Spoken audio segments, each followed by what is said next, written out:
how can you keep track of accurate balances in your Bubble application? What do I mean by that? Imagine that you have created an awesome Bubble application to manage your checking account. Every day you're entering in new transactions and you need to know at every moment how much money you have in your account available. Even more, you want to be able to look back and see how your balance evolved over time. So across the month or from the beginning of the year, has it grown? Has it shrunk? It sounds simple. Well, you're going to see in this video that simple it is not. But you're also going to learn exactly how to accomplish just this. I'm going to walk you through step by step so that you can see how to set up your database. You can see what workflows you're going to need to create, what specific scenarios you're going to need to keep in mind in order for all of this to work together. So let's just jump in and get started. First, let's look at the database structure. And you're going to need 4 tables for this process, okay? The first is an account table. So this is where you're going to keep track. Is it your checking account? Is it your savings account? Is it your investment account? 1 row for each account. You're going to need another table where we keep track of our daily balance. So we're going to call that the account balance table. And this table is going to have an account, it's going to have the balance, it's going to have a date so that you can have a daily balance, and it's going to have your month, week, and your year. And we'll see why about that later. We also need a transaction table. So that is where we're going to keep all of the transactions that happen in our application. So they're going to be associated with an account as well. They're going to have an amount, which is the dollars and cents. We're going to keep track of when they happen, the date. There's going to be a description. You can have more fields, whatever you need in there. And we'll see how we're going to use the transactions to maintain our accurate balances over time. And then finally, we're going to need a table called the balance calculate queue. And that's going to be really important for how this all works together. But before we talk about that, let's think about what some of the difficulties are that you really have to take into account when you're trying to maintain balances. So at first glance, keeping track of each account's balance seems simple. Every time you process a transaction, you add or subtract the amount of that transaction from the latest balance. And yeah, that's it, right? Sounds like that's all you really need. Easy enough. But what happens if there isn't a row in your account balance table because you haven't had any transactions that day? What happens if the user decides to go back 2 months back and change a transaction? Ooh, that one's a bad one. What happens if the user very quickly starts making changes to several different transactions or adding in a bunch of transactions pretty quickly together? All of these things are important for figuring out how we're going to set up our application in Bubble so that we don't get everything all messed up. And let's face it, why does Bubble also make this a little bit more difficult than what you might expect? First of all, Bubble loves to execute workflow steps in parallel. Okay? So when it starts a workflow, they all go at the same time. And if you have 3 workflows that are on the back end running, they'll run to all at the same time. And if you do a run of schedule a workflow on a list of items, boom, they'll run in parallel. All of this is great for making things zippy and fast. But for calculating balances, it can be a nightmare. And Bubble also lacks a lot of the basic database functions that a normal relational database would have. So having what we call a transaction window where you can have a commit or a rollback at the end, will undo everything if it didn't finish correctly. Can't do that in Bubble. It doesn't have any way of blocking a row. So 2 different workflows can be trying to change the same row in your database table at the same time. It doesn't have a forced integrity. So if, you create a relationship and you delete the parent, then the child can be left orphaned. All of these things make managing your bubble database more tricky than an old-fashioned relational database would be. But don't get worried, I've got your back, because in this video, I am going to show you an ironclad way to handle all of this. And to resolve all of these issues, we're going to have to roll up our sleeves and do some kind of special stuff. So the first thing we're going to have to do is we're going to have to build a backend transaction queue that we can use so that all the transaction balance calculations happen sequentially in order and one after the other so that they don't step on top of each other. We are going to need to create a database trigger that identifies if we're adding in a new transaction or we're modifying an old one. We're going to need a process whereby we recalculate all the subsequent transactions if we've modified something in the past. Okay.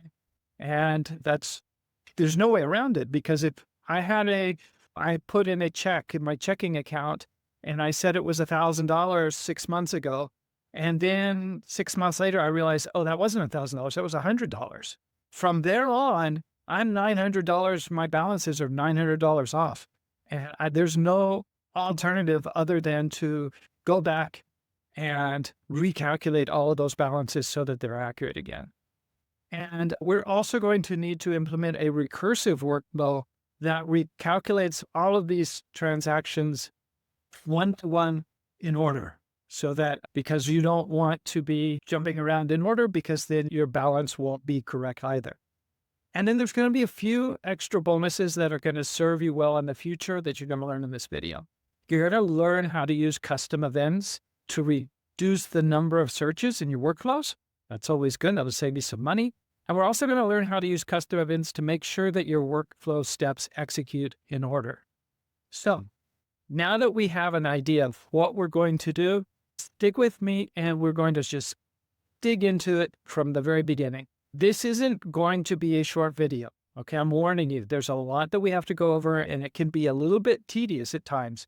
So you may have to go back and rewind and watch things a couple of times, but I have spent a lot of time preparing the structure of this video so that you won't miss out on anything critical and you can get to the final port of call safely. So this first step we're going to do is we're going to create a database trigger for our transaction table. Okay, so I'm going to go in here to my backend workflows and I'm going to look at here a trigger, that database trigger that I have created that only executes if the before amount is different from the after amount. So here we have, I've called this transaction amount, and it is a database trigger. So that means it will automatically, Bubble will automatically, every time the transaction table is changed, it will look at this condition and say, is the amount of this transaction, has the amount of the transaction changed? Okay, so database triggers have two instances. You can see the before and the after. Okay, the before and the now is what it's called. Okay, so this database trigger is only going to execute if the before changes amount is not the now amount. So the amount, because if the amount is the same, doesn't affect our balances, we don't have to do anything. Okay. First, what we're going to do is we're going to store the previous amount. Okay. And we're going to see why a little bit farther down the road. But if we're going to be making changes, if it's a modification, we have to know the difference between what it was before and what it is now. And the only way to do that is actually store the previous amount. So that's the first step that this trigger is going to do. And so if you look at this, it's as simple as pulling in here and saying previous amount is equal to transaction now's amount minus transaction before's amount. So that's the difference. And I put it into previous amount. If this is a new transaction, then it's transaction, the amount before is going to be 0, empty, So subtracting 0 isn't going to change it. I'm going to have a 0 in the previous amount, and that's not going to be any problem there. And then the next thing we're going to do is we are going to schedule a workflow, a backend workflow, to create a new entry in our transaction in our backend queue. So we're going to say, okay, I have a transaction whose amount has changed. We need to fix the balance. Okay. And the way we're going to do that is to write a row into our queue table, and then our transaction queue is going to process that independently. Now, it's important that we schedule this in another API workflow. Why is that? Because Bubble won't trigger another database trigger from inside one, because it could get really complicated. So in this case, the way you do that is you schedule it into a different backend workflow. And so now it's not the database triggering another one. It's an independent process, and that's how you solve that little problem. So now let's break down this backend workflow that we've called transaction write val queue. Okay. So transaction write a balance queue calculation row. Okay. And the first thing that we're going to do is we are going to trigger a custom event that calculates the number of subsequent transactions that come after this transaction that we've just seen has been changed. And the reason we're going to do that is because that way we're going to be able to know if this is just a new transaction and all we have to do is update the balance with it, or if it's going to affect a whole bunch of other transactions, and we're going to need to recalculate those as well. So that's the first step, is we're going to trigger this custom event. And one of the important things about database triggers are about triggering custom events is that they force Bubble to go step by step. So step 2 and step 3 will not execute until after this custom event has finished. Really an important thing to know about how Bubble workflows work. So if we look at this and this custom event, and it's called transaction number after, okay? And this is actually a very simple little custom event. All it's going to do is it's going to take an input for a transaction, and it's going to return a numeric value of the number of transactions that come after it. So all it does, it has one step that is a return data, and it's a search. So I'm going to do a search for all of the transactions that use this account by the same user whose date is bigger than the date of the transaction that I'm looking at. So if there's any more, I want you just to tell me, do the search and return the count, the number of rows. Okay. So that's a pretty simple, straightforward step here. One thing I do want you to understand in this whole example is that the queue is going to work by user and account. So it doesn't matter to me if this application is calculating the balance of somebody else's transactions. They're not going to affect mine at all. Let it do it in parallel. That's fine.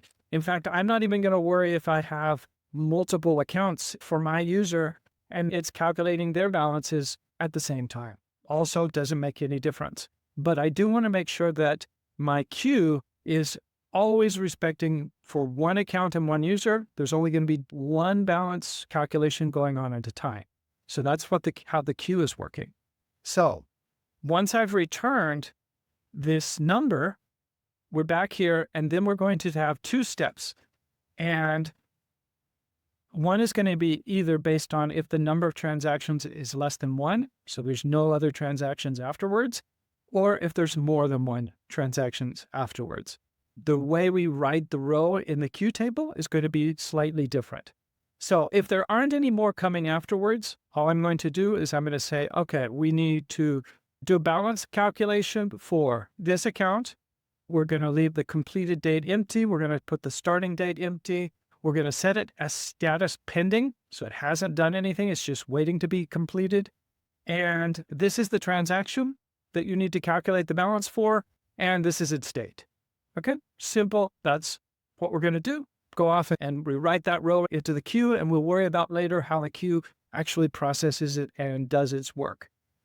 If there are subsequent transactions, there's more of them that have to be recalculated, then I'm going to make a very similar row in the queue, but I'm not going to include the actual transaction.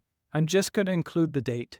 That's going to be my indicator of whether I need to just calculate the balance for one transaction, or if I need to calculate a whole bunch of them.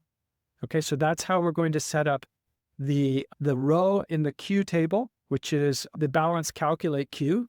And that will be the place where our balance calculations are all going to get started from.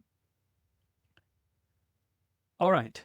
The next step that we're going to do is we're going to talk now about the balance calculation queue and how it works and how we set it up so it actually does its job.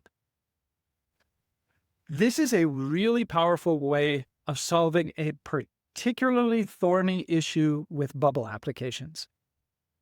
How do we create an ironclad method of making sure that our balance calculations process consecutively without stepping all over themselves? Now, if it was just one process at a time, we could do it with a recursive workflow and that would be good enough. But here's the problem. What about if I go back and change a transaction 6 months ago, and then I also find another error 3 months ago, and I make that change, and the 6 month ago one hasn't finished, and now it's got two recursive workflows working in the same account at the same, and it's just going to be a mess, and it's just not going to work. So that's where the balance calculation queue comes in. A backend workflow queue is just like waiting in line at the supermarket until the little old lady in front of you finishes taking out her coupons and getting out her Visa card and giving it to the lady, to that checkout clerk. It won't be your turn to pay, and you're just going to have to patiently wait. This is called a first in, first out queue because the jobs are processed in order, in the same order that they are created. So first for the little lady, and then you. Since Bubble doesn't have a native queue functionality, we're going to have to build it for ourselves. And that's why this video is going to be longer than I anticipated, but I think you're going to learn a lot of stuff in here as well. For example, our queue is only going to separate the recalculations by user and account. So let's jump into the Bubble Builder and look at, first of all, the balance queue table. So let's go back into the database section and look at the balance queue table. And what it has is the account, a completed date, which is when something has, that row has been processed and it's done with, the started date, which is also a date time, which is when it actually starts calculating, the status. The status is fundamental here. It can either be pending, calculating, complete, or failed. And we're going to see how that works. It can point to a transaction, might not if it's a whole bunch of them, and it can have a start date, which is saying, I want you to do the ones after this date. Okay, and then it has the creator, which is the user. So those are all the fields that we need to have to make this process work. So now we're going to go look in the nitty-gritty at the workflows and how all these fields work together to become an actual functioning queue. So how do we actually manage the queue so that it actually does what we want it to do? First of all, we need a mechanism that keeps the queue going. And that mechanism is going to be another database trigger, which we've called queue status change. So I'm going to go back into backend workflows, and I have a folder here with the transaction queue, and I have a database trigger called queue status change. And this only executes when the balance calculate queue now status, its now status is not its before status. So that means that every time the status changes on an element in the queue, this database trigger is going to execute, and it's going to follow the same process every time. Okay, but this is going to make sure that our queue keeps going. If you write a new row in there, that means it has a and you put it in with pending. Now there is a new row with pending. It's going to look, the previous status didn't exist, so they're not the same, and it's going to start. And if it changes to calculating or changes to completed, that's just going to keep the process going. The trigger has just 2 steps. Step 1 is it's going to trigger a custom event called QCheck, which we're going to see in just a minute. And the second one is called a custom event called QProcess. And this is the custom event that is going to process the next Q item. And that is the value that QCheck is going to give us. So let's look at the definition of QCheck. QCheck takes user and account, which were the key fields that we said we're going to base the queue off of, and it returns a status, and most importantly, it returns an item from the queue. And they're both optional because there may not be one, so that's fine. When it does, the first thing it's going to do is it's going to execute a custom event called trigger queue calculating. All it's going to do is it's going to do a search for the balance queue, and it's going to say, is there any queue item for this user and for this account that is marked status calculated? And if it is, then I'm going to return the first one. That is going to tell our trigger whether or not it's currently calculating the balance for something else, for another queue item. That's all this is going to do. QCheck is going to return the queue item that is currently calculating if it exists for this user and this account. It's going to return a status of ready, and then it's going to do a search, and it's going to find the first one, and it's going to return it. So it's going to say, this is the next item in the queue that should be processed, because it's not calculating anything. So let's look and see if there's one that's ready to go. If there is, that's the one we're going to do. Okay. If it doesn't find one, it'll return empty. That's okay too. Queue will just sit there. That's all. It doesn't need to do anything. There's no more work to be done. However, if there is one calculating, we need to make a check here, because what if something went wrong in our balance calculation? I don't know, the bubble servers went down, lightning struck, whatever. You didn't contemplate some special case in your workflow and it crashed. Well, if we're not careful, that means that our queue could get blocked, and it would have one in there saying it's calculating for all of eternity, and it would never keep going because that one ended. It never got cleaned, and now we've got a mess. So to avoid that, what we're going to do is we're going to say, if queue calculating gave us back a result, so it's not empty, and the result, the one it gave us back, it's calculated when it started, has been more than X number of minutes, in this case I've said 10 minutes, then I am going to say that this one has failed, okay? Because I want to be sure that sufficient time down the road that my queue doesn't get blocked forever. So if it started more than 10 minutes ago and it hasn't finished, I'm going to mark it as failed. And that's going to trigger this new custom event called queue failed. And if we go look at queue failed, it's pretty simple what it does. It takes a queue item as an input. What it's going to do here is it's going to make a change to it. It's going to mark it as failed. So now it's no longer calculating. So that's what's going to unblock the queue, because now there's no more calculating.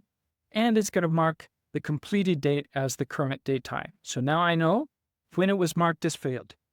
And then just for my personal use here, I'm going to send myself an email, and I'm going to give it some data there so I can go in as the developer and see, why did this queue item fail? I can go back into some triage and look and see what happened and hopefully identify what the problem was. So that is everything that QCheck does.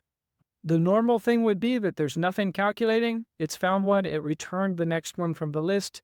And what is going to happen now from our trigger, our database trigger, after it does QCheck, it's going to look and it's going to say, if QCheck has returned a queue item, so what the result of step 1 is not empty, what I'm going to do is I'm going to trigger the custom event QProcess, and I'm going to pass it this new one so that it can get started. So that's just passing the baton to the next pending item in the queue. And once that goes, then we would go to QProcess. And here is where we actually start the work of calculating the balances. So let's see exactly how queue process, this custom event, works. The first thing it does is it's going to be, now is when we're going to take into account whether or not it is just doing one transaction or it's refreshing a whole bunch of transactions, because it was made in the past and we have to take it into account. The first thing we're going to do is we're going to look at the queue item that we've been sent. So the transaction process, remember, has received as a parameter a queue item. And if this queue item's transaction is not empty, then I'm going to schedule an API workflow called transaction update balance. And we're going to see that in just a minute, how it works. But if it is empty, then I'm going to trigger a different backend workflow, which is called refresh account balances date, which is going to do the whole refresh from that date forward so that everything is recalculated correctly. And then once I've set those up, I am going to take this queue item and I'm going to flag it as calculating. And I'm going to mark the started date as the current date time. So now my queue item is now marked as calculating, and I have the date time when it started, because that's going to be important, because if the next one comes up and it's been 25 minutes, it's going to flag it as failed because we had a 10-minute limit. That is how the actual process of the backend queue works. I understand that there's a lot of little moving pieces in here, so you may have to go back and look back and forth and look at the screen and look at the different workflow. So now let's look at actually how both of these workflows work so that we can actually close the loop and get our entire process to calculate balances correctly. This workflow is called transaction update balance. So that is over here. Let's look at transaction update balance. Input every transaction and a queue ID. This is a two-step workflow. The first thing it's going to do is it's going to trigger a custom event called adjust the balance. And then the second step is it's going to mark the queue item as complete, and it's going to record the completed date time. So really, this first step is going to do the work, and the second step is going to say if the work was done correctly, and we will flag the queue item so that it's marked as complete.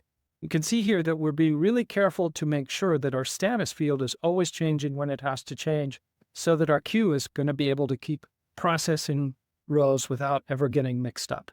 So let's look at how do we actually calculate the balance and what do we need to take into account. So let's go to this custom event called trigger adjust. We're going to trigger adjust balance, okay? And this custom event takes an account, an amount, and a date. So we set it up this way because we're going to use this same functionality in the other workflow when we're doing a bunch of balance adjustments. But in this case, it doesn't matter. It takes an account, an amount, and a date, okay? And what does it do with it? Okay, the first thing it needs to do, and you'll see here that I think you'll start seeing that we separate these out into custom events because I want to make sure that they happen in order and that they finish before the next one starts. So this is a two-step workflow. And the first one is adjust balance record. Adjust balance record, let's look at it in detail. It takes two input fields, an account and a date, and it returns a row from the account balance table. This is really important because this is going to take care of that case where I said, what happens if there isn't a balance for today because there haven't been any transactions today? What do we do then? Because I can't just update the balance because it doesn't exist. So this is how we take care of this. In this workflow, we're just going to find or create the row in the balance record table that we need. Notice that the account balance, the value that we're returning, I have marked it as optional. Okay, this is important. in this case, because there's going to be two different cases in the workflow. And so in order to be able to have more than one return data in the event, it has to be optional. Otherwise, Bubble won't let you have more than one. So the first thing we're going to do is if we're going to do a search and we're going to look for the account balances table for this account created by this same user. These are our keys. And we're going to look at it and see, is there a date that is equal to the date that I've been given? But now we have to be really careful about something. And this is going to be really important with the date field. I can't just stick date into the balance table. If I do, there's going to be a new balance for every transaction because first one was at 3 p.m. and the next one was at 3:15 p.m. and the next one was at 4 p.m. I want my account balance table to have exactly one row for each day that there's movement. So what I do is I compare it and I change the hours to 0, change the minutes to 1, and the seconds to 0. And I look and see, is there 1 already? Does 1 exist? And if the number is less than 1, so it's 0, that means there isn't 1 for this account, for this user on this day, not date. Exactly, it's not an equal, but it's date is equal to with those changes I made. Then what I'm going to do is I am going to create a new row in the account balance table. I'm going to create it for this account. I'm going to set the date to the date of our transaction, but I'm going to change the hours to 0, change the minutes to 1, and change the seconds to 0. So that way I know it's always going to be the same. It's going to have the day, and the time doesn't make any difference there. I'm also going to extract the month out of the date. I'm going to extract the week, and I'm going to extract the year. Why do I do that? Because that's going to make filtering. If you want to be able to show the balances for a certain month, and you want to be able to look at the balances by week or by year, it's going to make it easier for you down the road. So that's why I put those fields in and I calculate them here. And now the last important thing to take into account is the starting balance for today has to be the same as the last ending balance previously. Okay, because I can't start the day with a 0 balance because yesterday I had $500 in my checking account. So now I have to say I'm starting off with whatever was in the very last one. So what I'm going to do here is I'm going to do a search for my balances table. I'm going to look for this created by this user, this account, and I'm going to look that the date is prior to the date of the transaction I'm working with. And I'm going to sort them descending by date. So the first one is the most recent one before the one I'm looking at right now. I'm going to take that search. I'm going to get the first item's balance, and that's what I'm going to store into this new row in my account balances table. And then if the result of step 1 is not empty, that means that it actually had to create a new row, that I'm going to return that new row that it made back to the adjust balance workflow. Okay, that's the value I'm going to return. However, if it is empty, so that means that step 1 didn't create a new row because there was already one, so it didn't have to create one. Then what I'm going to do is search for the one that exists, the same account, the same user, the same date is equal to the date I've been given, changing the hours, the minutes, and the seconds. And I'm going to get the first one, okay, because there's only going to be one. And then I'm going to return that one. And that's going to take us back here to the adjust balance workflow. So the first thing I did was I found the record. So this is the one that came back. So it's now has either one that was created new or the one that already existed in the database. And all I have to do now is take the result that I got from step 1, it's at that account balance, and I just change the balance to be this account balances, so it's current balance. So if it was $500 yesterday and it's just created a new one, then it's going to be 500 plus the amount that I've been sent. So if this is a $100 deposit, then now I'm going to have a balance of 600. If it was a $100 payment, now I'm going to have a balance of 400. All I've done is changed that balance.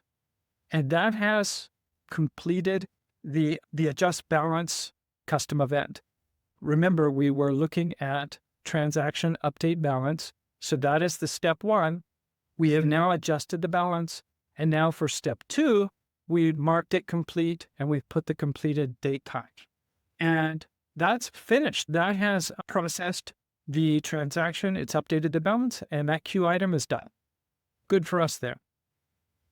Now we're going to have to look at the more complicated process is when we have to refresh a whole list of transactions because somebody smart went back and made a change to a transaction 6 months ago. And that means got to update all the balances and recalculate them.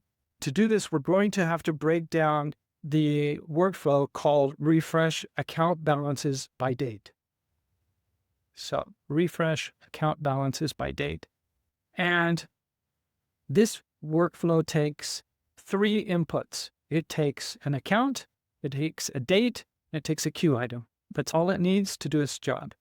And as an added precaution, because this process may take longer, depending on the number of transactions that need to be recalculated, we're also going to use a field in the account table called calculating balances. We're going to use it as a block so that no other process is going to be able to make changes to the balances of that account for that user. What this does is it says accounts calculating balances is no, so it's not calculating, nobody else is calculating balances for it. Then go off and do the work. Trigger calculate balances. This is a custom event that actually is going to do the job. Otherwise, if it is marked as yes, then what I want you to do is just wait and try again in a little while. Schedule yourself to read again for 10 minutes down the road, for 15 minutes down the road, for 2 days down the road, whatever you decide, however you want to do that. In this case, I have it set up with an option set, but not important here. But what I'm doing here is I'm saying, if it's busy doing it, somebody else is doing this, then I'll wait a while and do it again. And however, if it wasn't busy before, then I'm just going to mark it as busy now so that nobody else will be able to step in here with this account until I'm finished. That is the first level of this process. It's just to see if it's time to start. And if it's time to start, then it's going to trigger calculate balances. So this is another custom event, calculate balances. And this is where all the work actually starts really digging in, getting going. Let's see how this workflow actually works.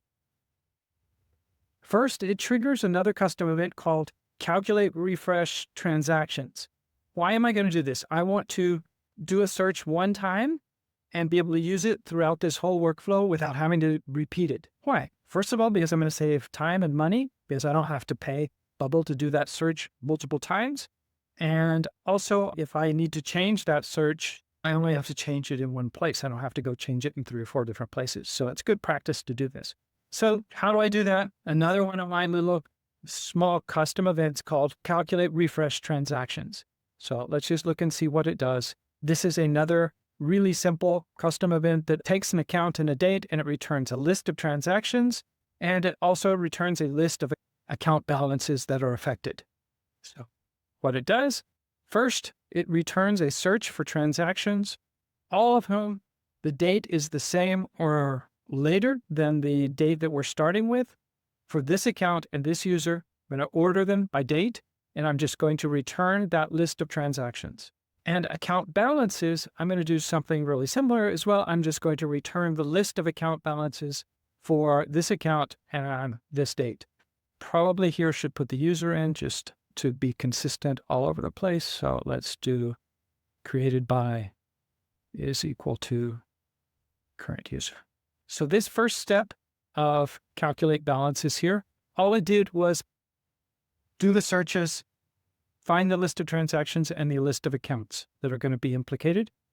Step 2, I am going to take all of those transactions and make changes to a list.